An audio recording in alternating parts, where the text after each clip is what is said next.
अब coordination compound में अपन बात करते हैं स्टीरियो आइसोमेरिज्म की। कोऑर्डिनेशन नंबर 4 और कोऑर्डिनेशन नंबर 6 में बात करते हैं। देखो कोऑर्डिनेशन नंबर 4 में हाइब्रिडाइजेशन क्या होगी, या तो sp3 हो सकती है या dsp2 हो सकती है।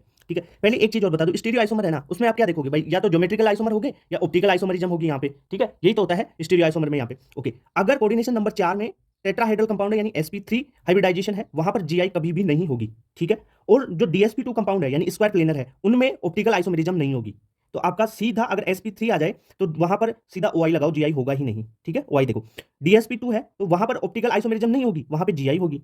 ठीक है, और कोऑर्डिनेशन नंबर 6 में आपको देखना पड़ेगा OI भी है जीआई भी है। अब देखो इनमें कोऑर्डिनेशन नंबर 4 में कौन से कंपाउंड में OI होगी वो भी अभी बता दूंगा, और dsp2 में कौन से कंपाउंड में जीआई होगी वो बता दूंगा ट्रिक से। और जो ऑक्टाहेड्रल, अब बात करते हैं कोऑर्डिनेशन नंबर 4 में स्क्वायर प्लेनर कॉम्प्लेक्सेस के लिए, यानी dsp2 में पहली बात ऑप्टिकल आइसोमेरिज्म तो होगी ही नहीं, कोई सा भी कंपाउंड आए dsp2 उसमें OI पूछे तो बोल दो नहीं है। ठीक है, अब अपन जीआई की बात कर लेते हैं, कौन से कंपाउंड्स में ज्योमेट्रिकल आइसोमेरिज्म होगी। देखो Ma4 में जीआई नहीं होगी, Ma3b में नहीं होगी, Ma2b2 में 2 जीआई होंगे, Ma2bc में 2 जीआई होंगे, और MABCD में यानी चारों लिगेंड्स डिफरेंट हो तो 3 होंगे। देखो ए बी क्या है, ये मोनोडेंटेड लिगेंड है, ध्यान रखना। ठीक है, अगर सिमेट्रिकल बाइडेंटेड लिगेंड्स आ जाए तो वहां पर जीआई होगी ही नहीं। ठीक है, ये तो dsp2 तो बिल्कुल सिंपल काम हो गया, यानी देखो OI नहीं है, अगर सिमेट्रिकल बाइडेंटेड लिगेंड आ गए जैसे EN वगैरह इथाइलिन डायमीन, तो उसमें जीआई नहीं, जीआई भी नहीं होगी, OI तो है नहीं, जीआई भी नहीं होगी इनमें, इन दोनों में जीआई नहीं है। बस ये 3 याद रखना है, इन 3 में जीआई होगी। ठीक है, और अनसिमेट्रिकल जो बाइडेंटेड लिगेंड है जैसे ग्लाइसिनेटो वगैरह ये हो गए, इनमें ऐसे याद रख लो कि AB2 में होगी और ABBC में होगी। यहां पर AB क्या है, ये बाइडेंटेड लिगेंड है, अनसिमेट्रिकल। ठीक है, ये तो यहां पर ABB2 में तो होगी नहीं, और यहां पर AB2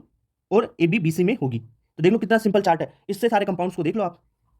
अब बात करें कोऑर्डिनेशन नंबर 4 में टेट्राहाइड्रल कॉम्प्लेक्स की। जो sp3 होंगे वो टेट्राहाइड्रल होंगे और इनमें जीआई तो होगी ही नहीं। देखो स्क्वायर प्लेनर में OI नहीं होगी और टेट्राहाइड्रल में जीआई नहीं होगी, तो OI कौन से कंपाउंड्स में होगी, देखो MABCD में होगी, यानी ABCD क्या है, ये है मोनोडेंटेड लिगेंड्स, और एक होगी MAB2।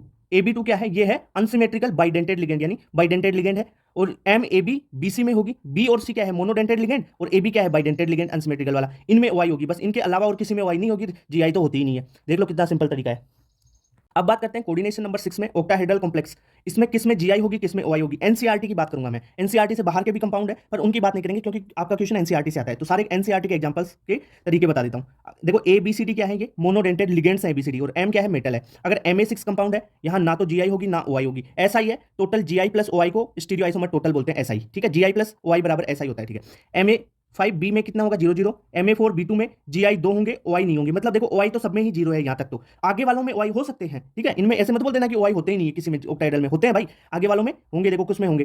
तो Ma4bc में 2 जीआई होंगे, Ma3b3 ये सबसे इंपॉर्टेंट है, क्वेश्चन यहां से आ सकता है, इसके 2 जीआई होंगे, एक होगा फेशियल फॉर्म और एक होगा मर वाला। ठीक है, फेक और मर 2 जीआई बनेंगे इसके, ये ध्यान रखना सबसे इंपॉर्टेंट है।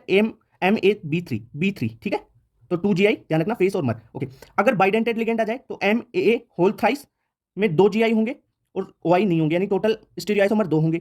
MAA2 और B2 में 2 जीआई होंगे, एक OI होगा। 2 जीआई कौन से, एक सिस होगा एक ट्रांस होगा, जो सिस होगा ना उसका एक ऑप्टिकल आइसोमर होगा, इसलिए एक OI होगा। ठीक है, जैसे अपन बात करें MAA2 और BC, इसमें भी 2 जीआई होंगे, एक सिस और एक ट्रांस। अब जो सिस वाला फॉर्म है ना उसका एक ऑप्टिकली एक्टिव होगा, इसलिए ये 3 SI हो जाएंगे। ठीक है, मतलब 2 जीआई और एक OI। क्लियर बात, तो ये होगी सारी ट्रिक अपनी।